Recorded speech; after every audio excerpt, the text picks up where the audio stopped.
जाईन आम्हाला सगळं कळतंय. बाप आणि मुलगा असतो. मुलगा शाळेत असतो तर बाप म्हणतो की मुलाला की तू शाळेत पहिला नंबर आहे, तुला मागण ते दे. त्यावेळेस मुलाचा शाळेत पहिला नंबर येतो.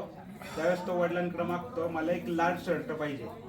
त्यानंतर सेम पद्धत ही 10वीला होती. त्यावेळेस पण बाप म्हणतो की तू 10वीत पहिला नंबर काढ, मी तुला पाहिजे ते दे.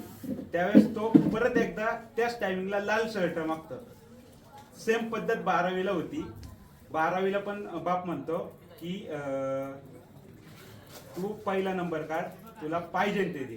परत मुलगा तीच गोष्ट मागतो की मला लाल शर्ट पाहिजे.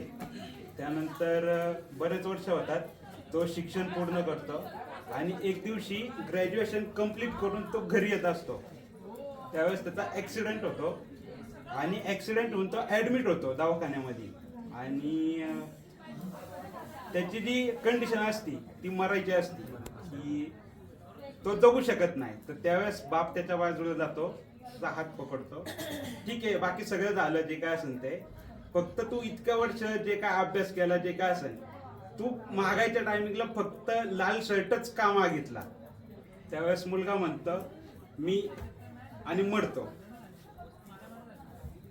आता तो मुलगा मेला, त्यामुळे ते मला पण माहित नाही लाल शर्ट का देतात.